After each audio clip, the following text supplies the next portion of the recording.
Good afternoon, everybody. Welcome to the Comicpreneurs panel, in which you will get the secret origins of some of the great successful businesses around comics. My name is Rob Salkowitz. I am a writer for Fast Company magazine and for Entrepreneur. I'm also the author of a book called Comic Con and the Business of Pop Culture. If you're like me and interested in the aspects of how all of this craziness comes to be so crazy and so lucrative, might be something you're interested in. This afternoon we have some great panelists who have started some very successful businesses. We are waiting for Mike Richardson to make his dramatic entrance, but in the meantime, the folks who are here, starting farthest to my left is Mr. Steve Olsen, who is the founder and proprietor of the very thing, Little Shop of Comics, right over in just west of Newark Airport.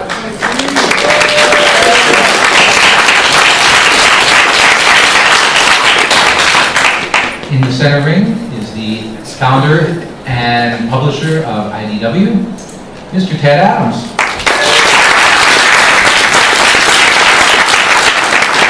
Nearest to me in the flashy electric shirt is the CEO.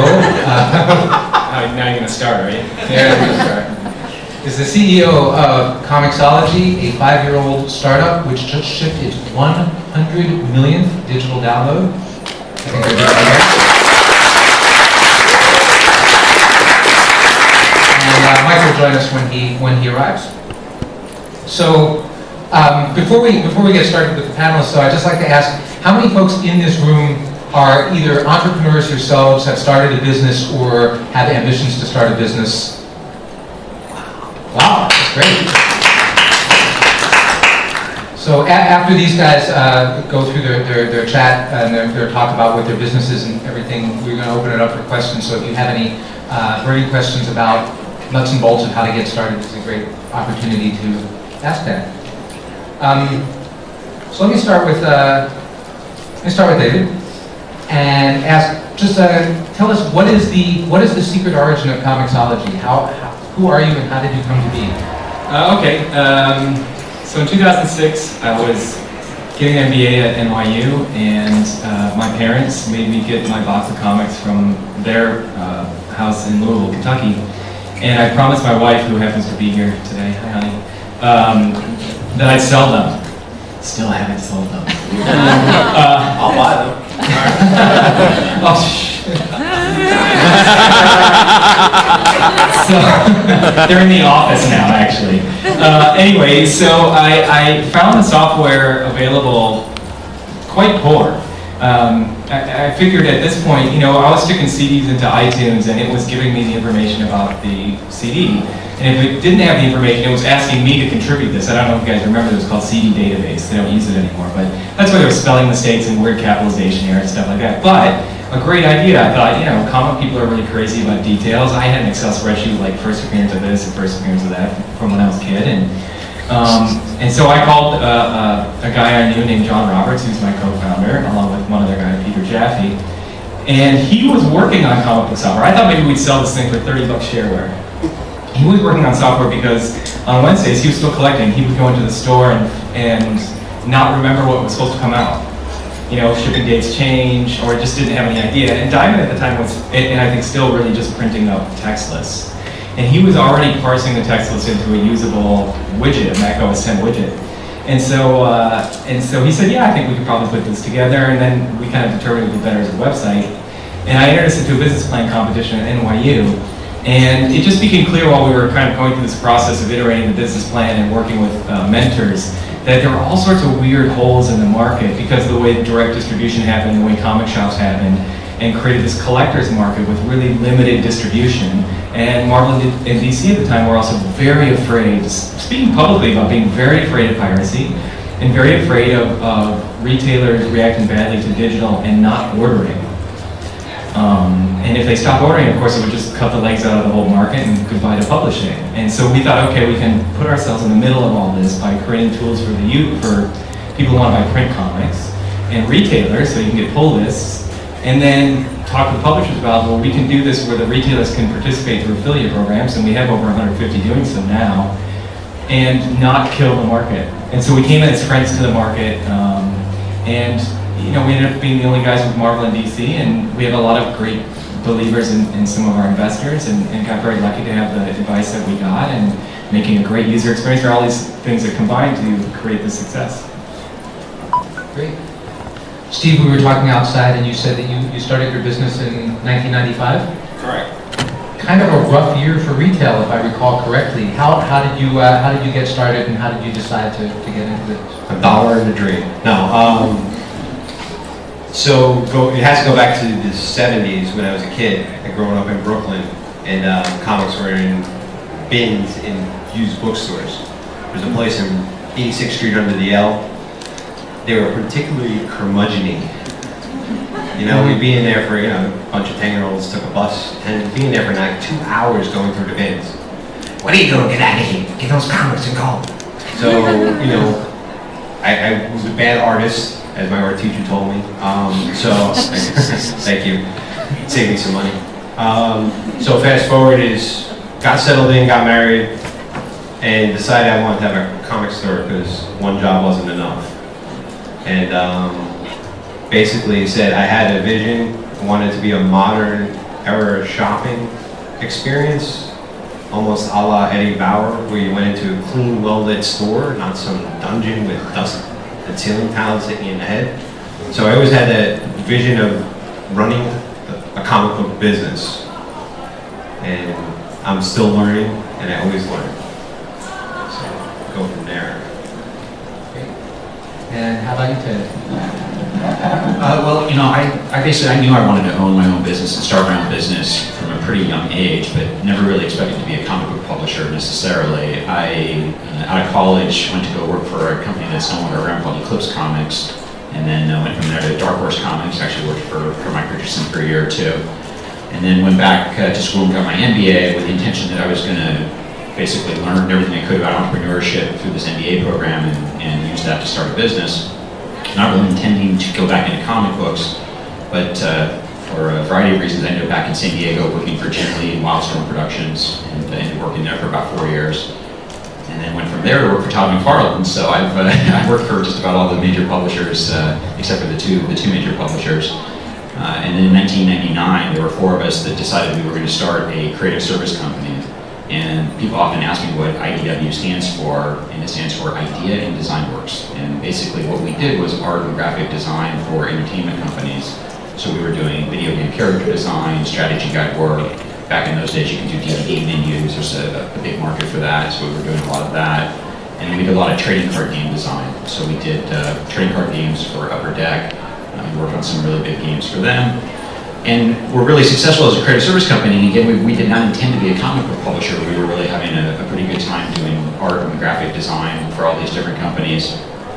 But an old friend of mine, Ash Wood, who I worked with at McFarlane, decided he wanted to publish an art book and asked if we would publish that art book. And so we did, and we had fun doing that, and that really led to where we are today. We're pretty regularly the #3 publisher of comics in the US.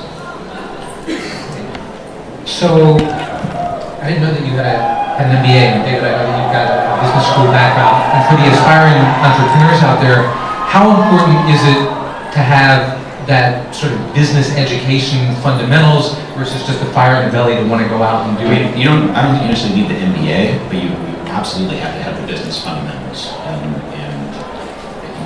And maybe you learn that on a job. Certainly I learned lots from working for all those different publishers, and a lot of the business fundamentals that we use at IDW I learned from working for all those publishers. But you absolutely have to have the fundamentals. If you don't know how to manage cash flow, you don't know just the basics of finance, it's just not going to work out. Yeah, I'd say if you don't, you find somebody that does. Right, that's the way to go. But even then, though, you need to know the fundamentals, because you've got to be able to read your balance sheet, you've got to be able to look at your cash flow statements, you have to know what's going on with your business from a financial standpoint. Yeah. So, in terms of the hard years of bitter struggle, how many metric tons of ramen noodles did you guys consume while you're waiting for the business to catch on, and how much patience and perseverance is necessary follow through with an idea like this? Up until we launched the digital comics in July of 2009, it was a struggle. I mean, we almost ran out of money. We went into bootstrapping mode, which means nobody was getting paid. Peter and John went and got jobs. I happened to have a wife that would put up with very little money, and so she supported us and for that time to keep at it. So I think, you have to believe it, and you have to be able to understand when to cut and run. I think that's an admirable trait in people who can figure out when the right time to do that is. At the same time, had we not had people who supported us, we wouldn't be around, right? So you do have to stick with it, and I think you have to look at your own situation to decide whether or not you can actually go after it like that.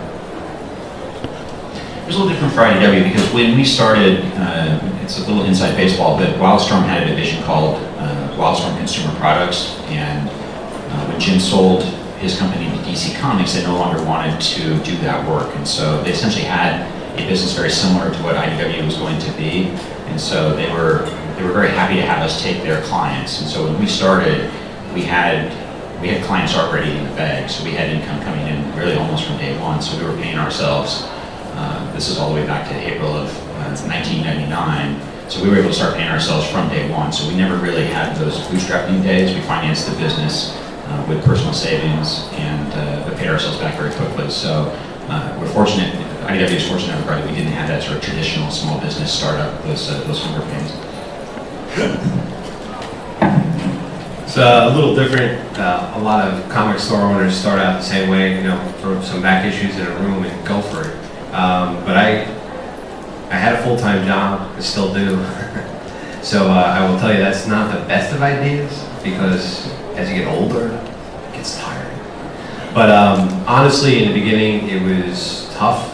But I took it as a business from day one, not a treehouse, not a place where my friends can play. So if you were a friend and you came in, you had to pay me.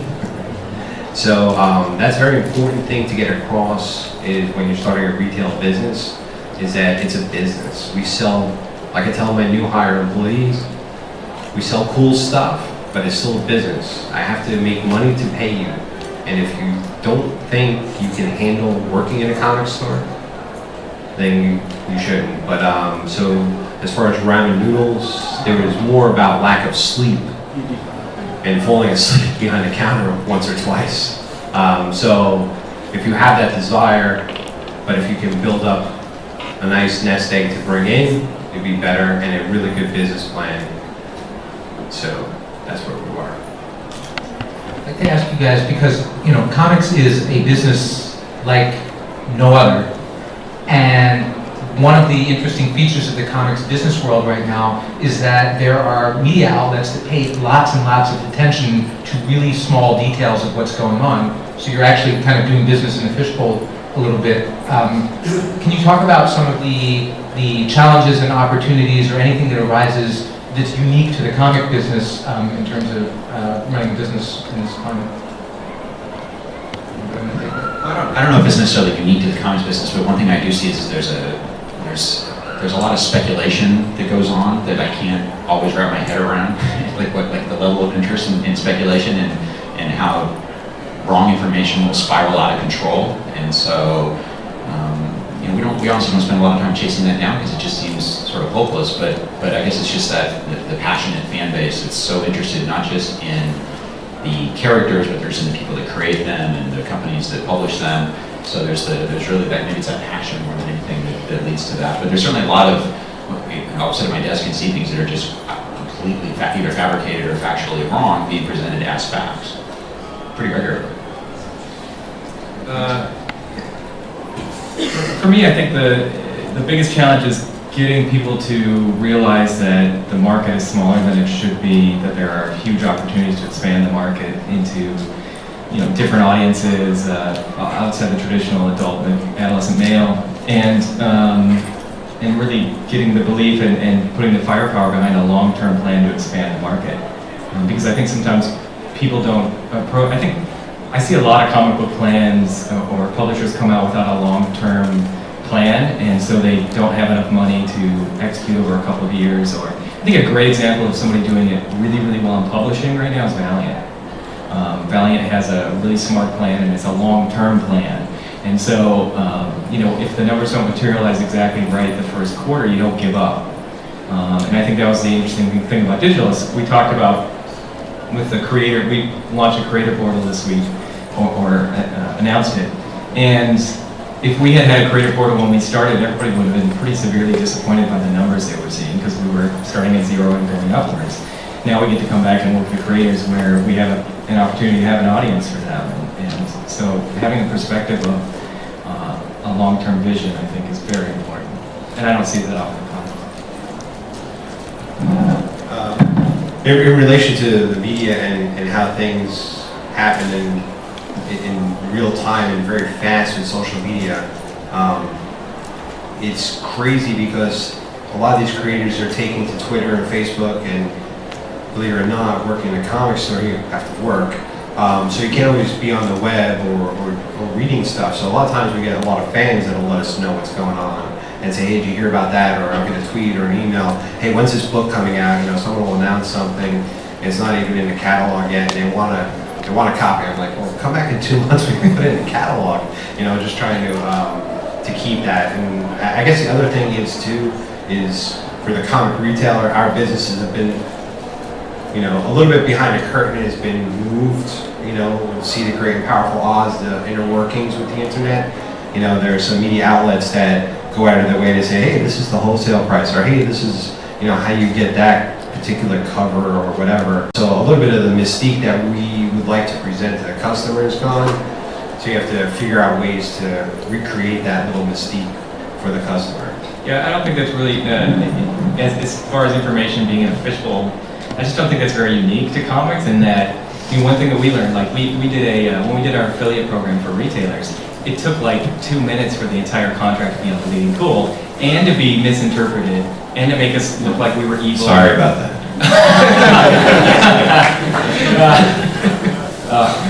Okay. And to, you know, and the fact is, I mean, what that taught me, and we heard it a lot, I mean, they say throughout business school actually now, is that no electronic communication is private.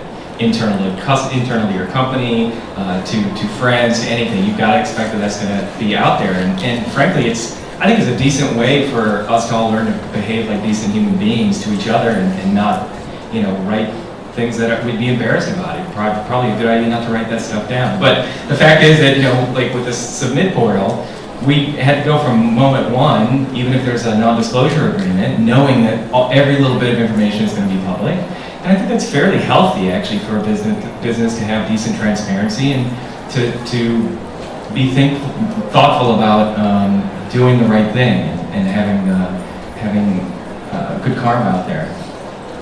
I think to follow up on that is we're becoming a society that's got our face down a lot, you know, and tweeting and Facebooking and everything like that. And you know, when I was younger in the bars, we used to call them Budweiser Hero. They gotta get up and beat you, you know. And now everybody's on there and slamming a creator, a company, an idea, a concept, without thinking before they type. And I find myself typing out a letter, and I can hear the keys being pounded. I put it in a draft. I put it to the side. And I come back a day later, because you really have to start thinking before you post. And remember, on the other side of that message is someone who's reading it. They have, you know, family, they have kids, or they're just starting out, and we're getting a little too disconnected on a personal level. So I think people, you know, need to understand that, you know, because anybody can, you know, have a blog, so to speak. Well, it's not even just the fans, right? I mean, look at Rob Liefeld and Scott Snyder a couple days ago. And you know, Liefeld posted Scott Snyder's direct messages. Yeah. You know, so nothing's private. And not for nothing, there's a retailer site that retailers connect with each other. You want to talk about down and dirty sometimes. And it's ugly in there. And you just tell people, you gotta really come to your senses. And the bottom line is this: if you type something, you look at that and you would tell it to that person, to their face, and go ahead and hit send. If you wouldn't, don't hit send. Because I remember a guy did that, and he said, this guy is a terrible person. Well, the guy he was talking about is about 6'5" and about 400 pounds. The guy typing it is 5'4" and about 130 pounds. And what do you think he did when he first met him? I wouldn't have said that if I known it was you. Good advice. So what's on your guys' minds? Any questions for our panel here? You, ma'am. Yeah, I just wanted to mention, since it's a New York conference, that the Mayor's Office and the Small Business Administration have a strategic program for growth, and it's a media and entertainment specialty. So there's applications for it online, and you get into this very exclusive program. And it's also out of NYU's Stern School of Business. It's a certificate at the end of it, and it will show you how to create an action plan as opposed to a business plan for a 3-year curve. And that's the kind of thing you were talking about when I walked in, which is know your business basis. I've been in business for 28 years, and you have to know your business basics or you die. Did everybody catch that? Because that was very useful information. That there's a program in New York City for aspiring entrepreneurs to really help you get your business action plan together. If you have that information? You can see me afterwards, or again, it's the Small Business Administration / Mayor's Office of Media and Entertainment. And if you're not from New York, there are programs like this that are available in other places. I'm out in Seattle, and I work with the University of Washington Foster School of Business, and they have entrepreneurship programs and things like that, and resources. So if you're interested in getting some of these business fundamentals or learning everything that you don't know, those are great places to go to. Do you guys have anything? Anybody else? You in the back, sir? Hi, my name is Chris. I'm actually starting my own business. This is considerable job.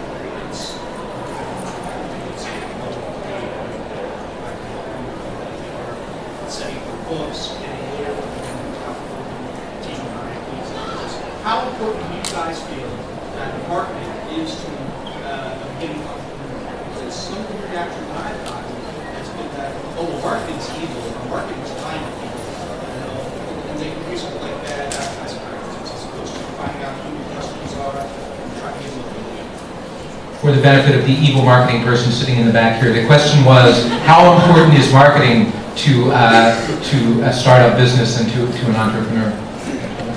But I think I couldn't exactly understand what your business is going to be, but you're going to need to figure out how to market to. It sounded like you're going to work with creators, so you need to figure out how to get your message to creators and let them know that your services exist. So that kind of marketing is pretty specific to that particular thing that you want to do. I think to David's point earlier, if you're talking about marketing in general for comic books, we all can do a better job of looking at ways to expand the marketplace and have our content reach much further than it currently does.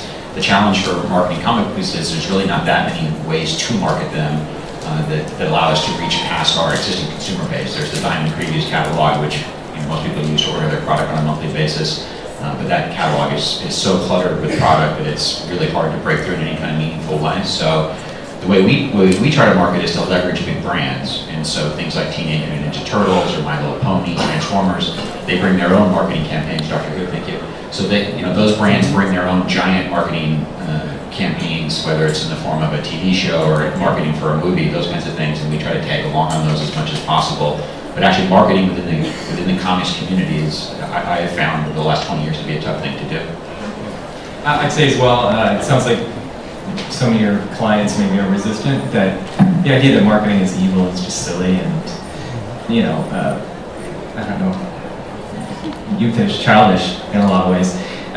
Marketing is the way that you handle it, right? I mean, we had very little marketing money and have spent very little on marketing. So there are circumstances occasionally where you're in a market that is so desperate for distribution, like we were in with comics, that we got lucky. But there was a really good marketing decision made. We called our app Comics.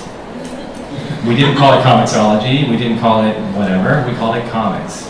So that's a marketing decision, and it spoke to what we were about. It was easy to search on. These are all important decisions, and frankly, anyone who looks at it as marketing is just purely evil just isn't thinking about how they themselves would want to have their stuff marketed. I think it's incredibly important. It's something that we're focusing on a lot right now. But very occasionally you can get very lucky, like we have so far. Marketing is most definitely important. You have to put yourself out there in your companies, and these guys here do that, and we do that on a continual basis. And the most important thing is never to close your mind to something new. I'm fortunate in a way that I'm surrounded by a lot of retailers that don't bother with anything and try to do anything than what they have. But we're always trying to figure out something new. You know, switching over to social media from print media, you know, that was big to us. You know, interacting, not just making Facebook about posting, you know, about, hey, you know, Doctor Who #1, although we do that a lot. But we do that, but we also, I'm here at the con, I'm at the panel, and I have a few of my customers are here today, you know, or I'll post, I'm going to Artist Alley at the real con, you know, that's my opinion. But the marketing is definitely important because you're selling yourself and you're selling your product. You have to, the products can be purchased anywhere. So you have to make them want to come to you. Anybody else? Yes, sir. First starting out, you know, you have to trust people you're doing business with and collaborators. So how do you deal with flakes, you know, or bad business people? You have to trust them. The question is, how do you deal with flakes and bad business people as partners, as customers, or? Customer partners. Yeah. But you know, there's going to be those kinds of people, no matter how you interact with human beings in the world, right? So you identify them and you move on. So at IDW, you know, because several of us had come from the comic book business, we knew particularly which creators were particularly flaky, which ones weren't going to come through, and which ones weren't going to perform. We had relationships with retailers, so we knew the guys that we could trust, the guys that we couldn't trust, and you know, you just make your own decision on whether or not somebody you want to be in business with. And the way we run our business is that we're not impossible. We're willing to give people a chance, but if somebody's regularly not performing or just unreasonable, we'll just move on. Yeah. I mean, we spent from the fall of 2006 through the spring of 2007 putting together the business plan, the three of us, and you know, you have to be responsible for your own diligence about the people that you want to work with. It was important to us to split, you know, in terms of like what the company was going to look like in the ownership. We did that completely evenly, and you know, but we spent 6 months together or longer putting together this plan and determining and figuring out, you know, what are these people we wanted to work with long term. So I think at the beginning, if you're talking about people you're going to partner up with and make a business with, you have to pick people and take the time to get to know them, and cut if you find out they're not trustworthy or flaky, as you put it. And then you have to realize that if you're going to be any kind of decent sized business, you're going to deal with all sorts of people of different levels of ethics and you know, common sense even, and especially when you're dealing with creators. I mean, they're a very particular group of people that are very intense in a lot of ways and may not be socially perfect in other ways because of their intensity and their genius. And frankly, you just have to learn to roll with some of it and decide not to work with the people that have burned you or that you have heard or met and you just don't get a good feeling about. Yeah, I mean, I would keep it to business is business. You know, if someone, you deem them flaky and try not to go in a preconceived notion that they're flaky, but you approach them, you know, you make a business proposition, they, you know, seem flaky, give them another shot, but then you cut and move on. You have to, because the amount of energy you have in a day and what you spend on that, what's the return on that? You know, and honestly, the one thing is being a comic retailer is you'll find is, for argument's sake, going to rent a place, a storefront. You watch the face when you tell them what you do for a living, and just see what you get back, and it's a little bit frustrating. You sell what? People do what? You make money at that? I mean, after you're done being insulted, then they hand you how much they want to charge you. You know, that's if they'll let you in. I had a case where a guy wouldn't let me in, and I was kind of boxed in. I needed to get out of where I was, and it was very frustrating. You know, so yeah, but just keep it business. That's what I would say. These are in front. The comic book industry in general tends to be a very tightly knit community, and you think that leads to more, I don't know, more family and open type atmosphere. But I've noticed that, and listening to you three, you've all tried to do something different. I mean, you tried to start, or you did start, a publishing company in a time when it was dominated by essentially 2, maybe 3 really big publishing companies. You tried to make a different comic book experience, the store, shopping malls.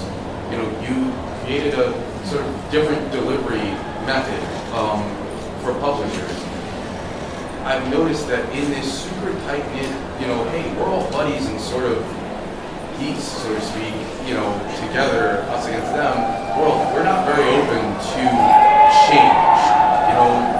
New comic book stores don't really do well. It's like bright lights. No, I like dingy and dust. New publishers. Whoa. I mean, how many publishers go out of business, every year? And how many times have people tried to deliver different things? Have you experienced that? So the question, I think, is, or the question. How did you overcome it, is my question. So the question was, in the insular comic business, where everybody, I think you're insinuating that everybody kind of pretends to be friendly and have each other's back, and you don't apparently feel that way.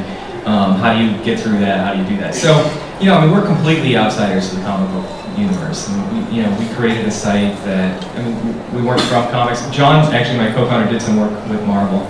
I have to take issue with the thought that just because some retailers set up shop and they don't do well, or they make bad decisions and make a dusty and dingy, as he put it, shop, that there's something about the community that's wrong. And I think that, any community is really small, and the amount of businesses that fail, 90% of businesses fail. That's just a fact. That's no different in comics or anything else. And I think that you have to, I don't know, I believe pretty firmly that for the most part, there's certainly competition in the market, and certainly most of us know each other. But we came from nothing, and in 5 years have become a very important part, I think, of the comic book ecosystem. And I think we have 2 employees that were hired out of other comic book places. And so I think there are opportunities to get in there, but I don't think you can look at, I think this is an incredibly friendly and open community that have very strong competitive impulses, which is very good. So I don't know, I guess I'm taking issue with your approach on that, but I think if you don't think this is a friendly place to work, maybe it's not the right industry for you. Or if you can't put up with that kind of let's go get them feeling. No, I got the feeling it was more about like the being agents of change in an industry that likes things the way they are. Is that well, yes. Well, okay. So what we did is we took a lot of time to talk to everybody in the industry to find out what they were afraid of, what the problems were, and see if we could find a way to help solve that one aspect of it. We listened to Marvel and DC and expressing fear about how the retailers would react to digital. And I think we've been an agent of change in the industry, and something that's turned out to be rather positive, with print coming up, actually going up a little bit this year, and digital doing really well.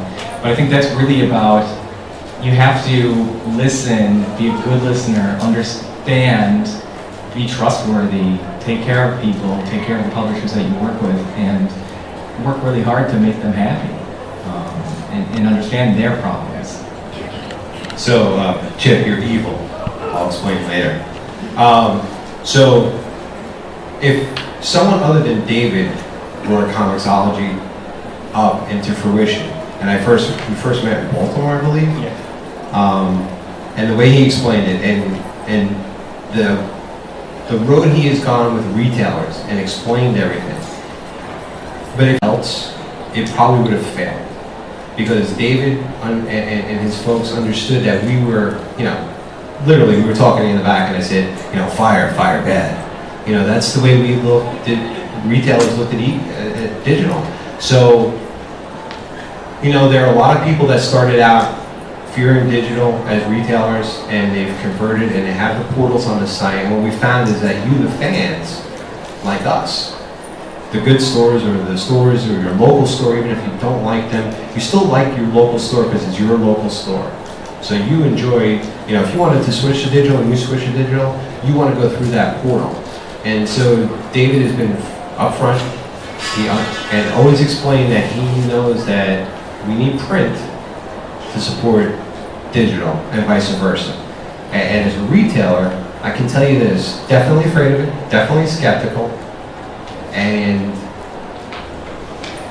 I don't know if the final verdict is in yet, but if my numbers are correct, it sure didn't hurt. If anything, the best case scenario happened where it's driving traffic back into the store amazingly.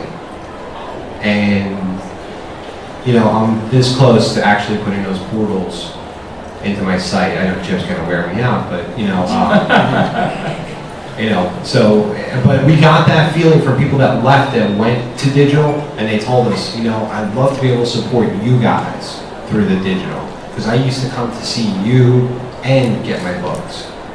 So. And I would point out that there actually was an entrepreneur who started a digital comic company who went around saying the direct market is going to be dead in 18 months and was very, very outspoken about that. And Steve is up here representing his store, and you cannot buy a digital comic from this gentleman anymore. So the importance of being a change agent who is able to work with your community and with your partner ecosystem and things like that is what David was saying is a pretty good thing. Let's see, the blue gentleman over here. So as things switch more and more to digital, I don't know if they'll ever fully go all the way to digital. You guys see a way of retaining like the exclusivity or like the value of the comics? So say like you do a limited edition, like how would you transition that to digital? Well, I guess probably the best example of that for us is we do a lot of really high-end books, expensive books. We have a line of books called Artist Editions, which are $100, $125 retail. They're huge books. They're actual reproductions of the comic book art at size. And there's no digital version of that. It's it couldn't be done digitally in the way that we want to present the material. So, with that said, I think though that if you look at books, even high-end books for us, say a $50 retail book that's collecting 2 Teenage Mutant Ninja Turtle stories in a really deluxe way, there's going to be the print customer for that, the people who want that physical copy, but they may also still want a version of it that they could read through their comiXology app. And so we're still trying to figure out what that means. And we probably more than any other publisher have a lot of those high-end books, those say above $40 retail type of books, and trying to figure out how can we present those. And another one, we do a lot of comic strip reprints, so things like Bloom County, Dick Tracy, Little Orphan Annie. Is there a way to present that material via comiXology app that's a good reading experience? And, something we're still struggling with. But so for us, there's no question always going to be a physical version of our content. We are still primarily a physical publisher, but we are also always thinking: is there a digital version of this? Is there a digital play here? And sometimes there will. I think in most cases there will be, and occasionally there will not be. The beauty of this market is that it was already a very limited market in the collector's market, and all those things that you see in vinyl stores that are popping up, this was never a really well-distributed market, so it's going actually the opposite direction than anything else. It's not that digital is coming in and kind of cleaning up analog, and analog's being harmed by it because Tower Records were everywhere, and now Tower Records are gone because of digital. It's that there was no Tower Records, and comics are already very limited. So, will the market change? It's possible that, but it'll only become more collectible, not less, right? So you can preserve the print collectability. And in digital, I just don't think that's we even experimented with IDW actually on some limited editions or variant covers. And, in a lot of ways, that's just, again, that's kind of slick, right? I mean, it's digital. There is no true limit to the shelf space. There may be some rights issues where it's only available a limited time, and you might play around with that kind of thing to stimulate demand, but to try and make a collectible out of a digital item is completely against. We should leave that to the analog guys and not try to fake that in digital, because it would be disingenuous, I think. Actually, Ted Singh brings up a good point. How many people in this room have seen these artist editions that IDW is doing, right? Like, I don't know about you guys, but as a collector, as an appreciator of the art form, if I owned a publishing company, that's the kind of thing I'd want to do. Like, I would start a company just to do that. So, congratulations. I mean, that's awesome. So, I would ask the entrepreneurs up here, you're in an interesting position. You have started your own companies. You've got your own things.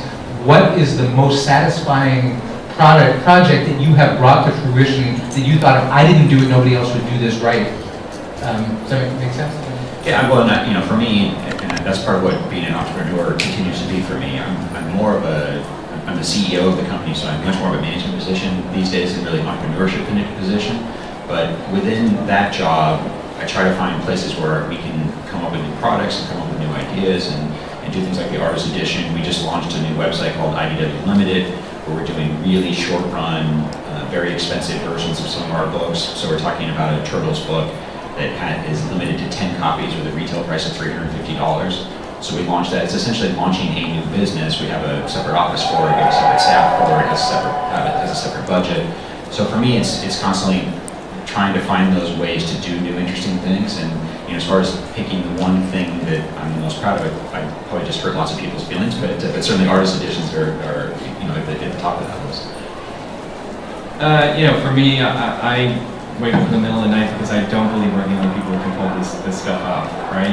We have to continue to hire great people and have great people thinking about, how to make it easier for people to find comics. And we have almost 30,000 different books now in the platform. And, we could do an even better job at merchandising and making sure people can find the books they're interested in. And I think that's my job, really, is to keep everybody motivated to do the next really great thing, because there are lots of people that are interested in the market and want to do that. And frankly, I'd say the most satisfying thing right now for me is really being able to see some of my employees kind of make their way through the business. We're old enough that people have actually been promoted and are growing, and that's kind of the softer side of things, but that's kind of where I am right now. It's really amazing to be a part of something that's lasting a certain amount of time and actually seeing people.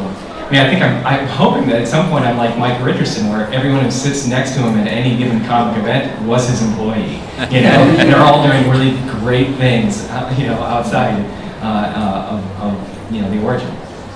And that's it. When you and I spoke earlier this week about this Submit program, which is the new comiXology portal for independent creators, you had great personal pride that you were able to get that right on your own terms. I think that really was nice to hear that. Other questions, you ma'am?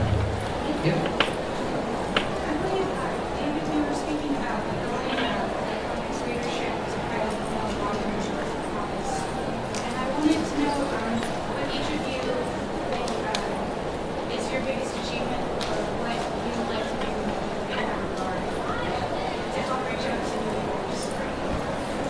Okay, very quickly, shortly, I think one of the best achievements we've had is in the last year we've just done a bang-up job content-wise in terms of getting things like Fantagraphics attached, Abrams, Comics Arts, Strangers in Paradise, the entire run came out this week, and that's not your typical male, adolescent, adult book. It includes them, but it also includes a lot of women and has just a lot of great content. Now, the next step, the thing that I'd really like to do is make sure people know about it, right? And that the right people can find the app so that content gets exposed to them.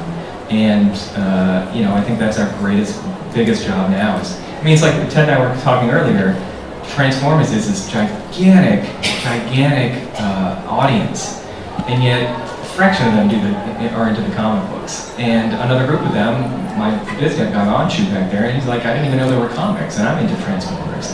And so that's just a huge task, and going to be a very fruitful task, I think. So basically, one of the tenets of our store has been for 17 years is that we want women and children and parents to come into the store.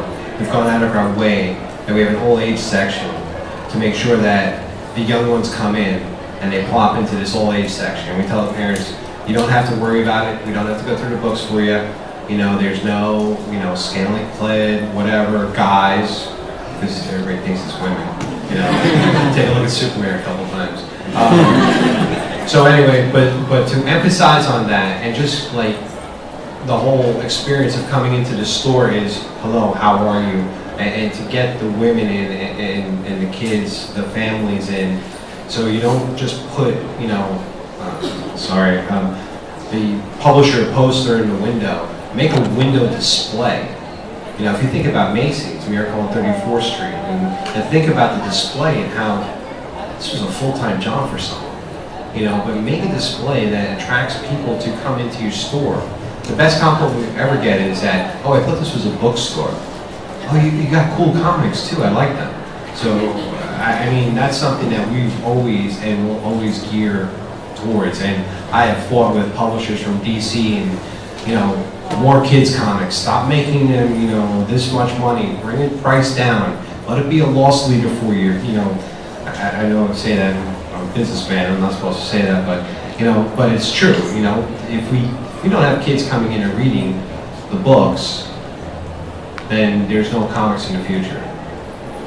And at the publisher level, the responsibility is on our shoulders to make content that's accessible to a bigger audience. And so it's making sure that if we're doing a My Little Pony comic book, that's accessible to people who like the My Little Pony TV show and isn't going to be something that they don't like. And so, when David and I were talking about Transformers, it's making sure that we're producing Transformers books that are accessible to the very casual Transformers fan, the fan that knows it from the TV show or the movies or the video game or the action figures, making sure that the storylines aren't so complicated and convoluted that you can't come to it as a more casual consumer. And I've said we aren't going to have some specialized Transformers stuff that's for that hardcore fan, but we're always trying to make sure that there's jumping on points for new readers. And again, in the case of Transformers, it's working with the licensor, who in this case is Hasbro, and trying to have them use their giant marketing muscle to help us introduce our comic books to those Transformers fans. And so we have some pretty exciting things that are going to happen towards the end of next year, which will be pushing Transformers comics to the people who buy the action figures, and there'll be an opportunity for us to be able to push consumers both to physical stores and to places like comiXology. So that's kind of, I think from the publisher perspective, the onus is on us to make sure that we're making good books that these guys can sell. Yeah, it's interesting. In a content market of any kind, everybody's very dependent on each other, right? We have to have good books to sell. You guys have to have retailers that will reach out to other audiences, that make good window display, that have well-lit stores, that have good accessibility in merchandising in a digital form, all that type of thing. And I do have to say, I mean, we relaunched our Comics for Kids app. There's a ton of kids content out there that's really amazing right now, just really amazing. And creating, again, it's about getting the word out. Now we got to figure out, so we named it App Comics, and that helped us, and we got great content for it, and we got a lot of news. Now we got Comics for Kids. We got to get that out there, and that will take some marketing muscle.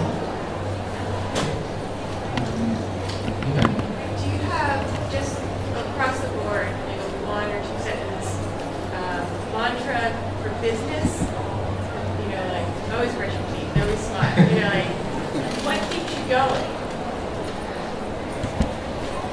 Well, there's, my wife will agree with this one. There's one that we have called We'll See, which means don't count your chickens before they hatch, right? I think that the biggest thing for us, and I think we've spoken about it a little bit, has been a transparency and a goodwill. We have a set of values for our company. At this point, we got big enough where we actually had to start talking about, set values. And the first one's called comiXology Karma, and it's about building up goodwill through transparency and communication, through customer service, publisher service, everything, so that when something inevitably goes wrong, you have kind of a bank of goodwill built up that you can. And this has happened with IDW actually. That we have occasionally had when you put out 300 books a week, something is going to tip, and because they recognize that everybody in the entire company is pro IDW and has worked really hard, those things get absorbed a little bit, and you can move on and correct the problem and get going. I think that's the biggest thing. Behave like you want other people to behave towards you. And that's sometimes hard business when you see an opportunity to really stick it to them, make some money out of that thing, It's better to play the good guy, I think. Yeah, I think you have to be, we don't have a mantra per se, other than probably it would be that we make books that we would want to buy. So that's, and we're a very diverse publisher, so I'm not saying that I would necessarily read every single thing that IDW publishes, because we publish a lot of books, but somebody at IDW that's working on that book would buy that book. And so the people who work on our Transformers books are very passionate about Transformers, and so it's making books that we would want to buy. But it's also being fair, and I think, to David's point, one of the things that I'm proud of with IDW is that we are very fair when it comes to the way we treat people, both with the way we pay and the way that we treat them. We try to treat everybody with respect. And I think that our reputation in the business, because we pay our bills on time, every time, is people know that they can trust IDW. So if there's a creator who's going to get into business with us, or a licensor that's going to get into business with us, they know that they're going to get paid, and they don't have to worry about that. So, and then just say the last thing to reiterate: if you're thinking about starting a business, it's keeping an eye on your cash flow. That's the one thing that I learned early on that completely changed the way I run IDW. And we're fortunate now that we have a lot of capital, so it's not as much of an issue. But knowing your weekly cash flow is just, you can't be successful without knowing where you are at any given moment.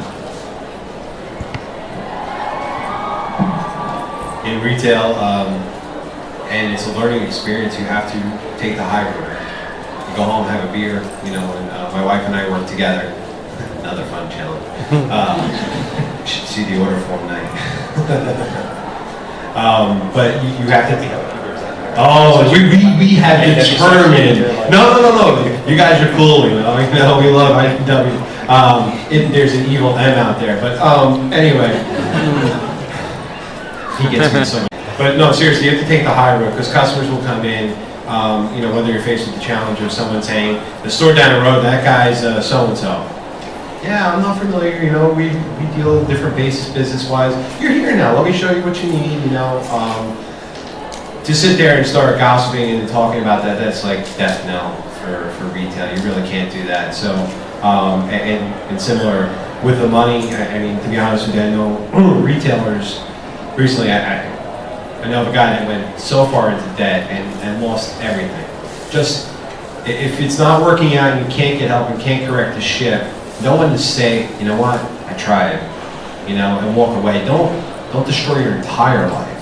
You know, it's a fun thing. If you can't grasp it, I'm being serious because I know retailers at, you know, 6 figures in debt, lost a house. You know, it's not worth it.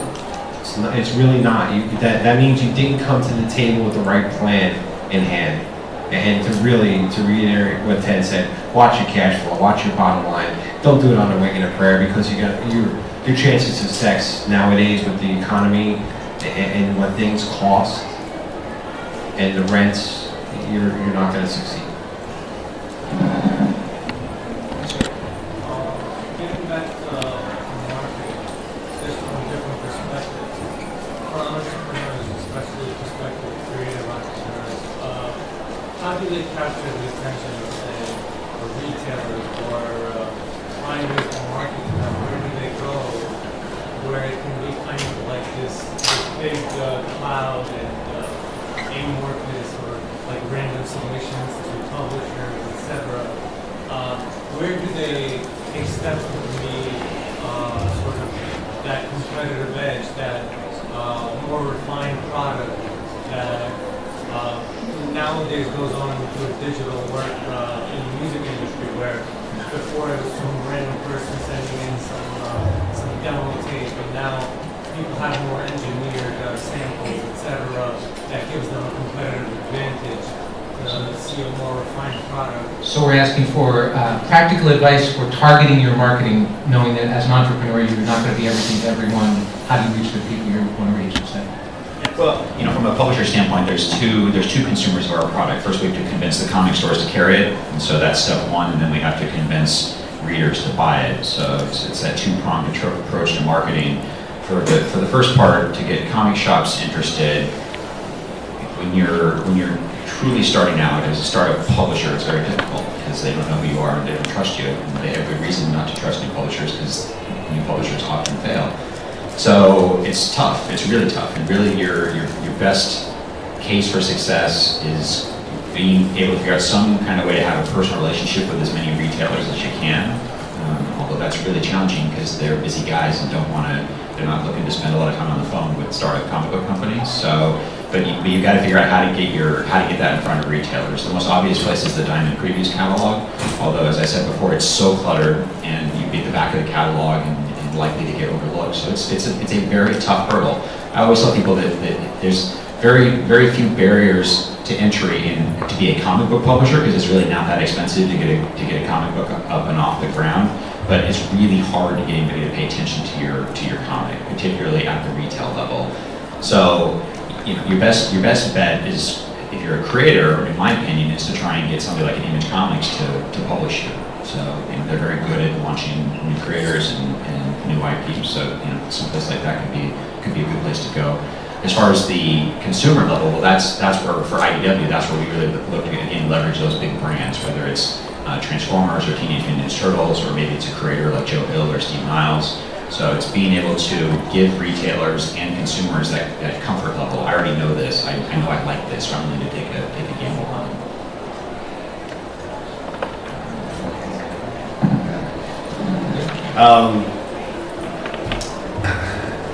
it. So for publishers or indie publishers starting out, the classic mistake is in their lives, obviously they're working on the job, and they'll pick up the phone and they'll call and they'll say, hey, I want to talk about this new book I have.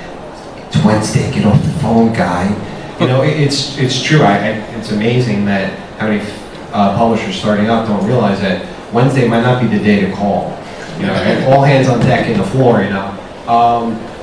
I would say start out I'm part of an organization, ComicsPro. These are retailers that pay money to be part of an organization.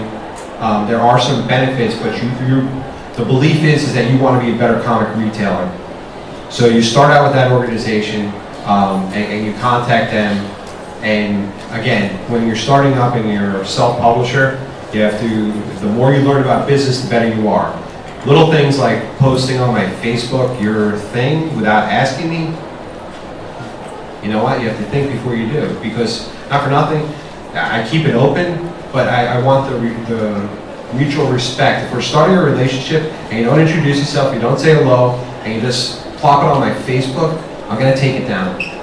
I want you to email me, say, hey, listen, here's my comic, or here's what I'm working on. Can you help me out? I'm the guy in the Artist Alley going up and down, looking at everybody's book. I'm on Kickstarter. I'm willing to work with people, but I need people to understand that part. And I think the way to start, if you're starting out, is to find the people that are like me and like-minded, and your first entry level into that would be contacting ComicsPro and saying, I'm a creator, I want to contact some of the stores on your list. Is that something that you can do for me? Or I send, send you an email or a press release. But that's a good way to start out if you're a creator or an independent publisher. Okay, I think we got time for maybe one or two more quick questions here. Blue hair in the ears. That's purple. That's blue. Okay. Which blue hair? Blue and purple. Blue. As a media and entertainment startup, what kind of hiring practices do you use? Not necessarily in the very beginning, but when you're a little bit more established and you're finding demand around how do you decide who to hire? How do you decide who to hire? So for us, it's part of the reason we put our values package together. We have, 7 different values. We actually hire against those.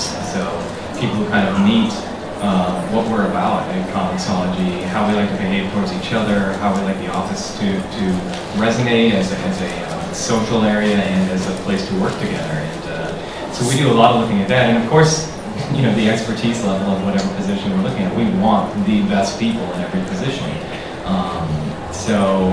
Other than that, we had to create an HR person earlier this year. Like, we have a real position for HR, so that's all. We have a lot of best practices in terms of handling resumes and that type of thing. And we're looking for a very diverse group of people. You don't have to be into comic books to work for us, although it's helpful, of course, that people are. But I'd say probably nearly half the company for us weren't comic book fans, and a lot of them have become very, very big fans. It's really about a good match. Yeah, and that's a good question, because having great people is really the key to success. And IDW is successful because of the people I employ. And so I'm really fortunate that I feel that almost every single position in my company, I have a great person in that job. And it's the key question. You can't be successful without great people. So for us, if it's an industry type job, like an editorial position or a marketing position, we are typically looking for somebody who has experience in the industry. So we've had great success with, particularly on the editorial side, working with people who've essentially learned the job from major publishers and make a decision they want to live in San Diego instead of New York City. So that's worked out really well for us. On the more production design side, typically what we're doing there is looking, probably just a Craigslist ad and looking and trying to find the best resume there. On those jobs, it's not really necessary to have comic book experience. It certainly doesn't hurt, or if you're interested. I think people who bring that passion are always good, but it's not necessary for us. But we have almost no turnover at IDW, so we really don't hire very often. It's pretty unusual for us to have any turnover. So, which is honestly not necessarily as a small business owner, not necessarily a great thing. I think you probably want a little more turnover than you do. We've evolved in that process to just like, all right, you got a pulse, we're good. We only accept resumes now. And you won't believe the firewall that creates, and then someone doesn't understand to put together a resume, or someone will say on the phone is, it's just a comic shop. Thanks for calling. Click. Or mom will drop off an application or come in and ask for an application, you know, through the shredder. I don't mean to be brutal, but you're asking for the job, you're coming in, you want it, and then I have developed a system, although my wife doesn't agree it's the best of systems, but I do an interview process where, you know, we ask questions, we ask you to build stories for us of how you've done things in your life or other jobs. We explain, we're upfront that this is a job, we sell cool products, but you have to work. And recently I decided to hire, I was looking for one of my longtime employees came in and said he's moving on and he quit. And so I said I'll hire 2, and I had 3 good applicants, so I hired all 3. After I gave them all report dates, different dates, so we could give them individual attention. The one person that we knew the longest, we haven't seen him since. So developing the system it's an ongoing development of the system. By the way, I just got a text from Mike Richardson. He's on his way. I was going to say this is the quietest that he has ever been on a panel. I'm totally serious. Great. So just let's thank everybody on the panel.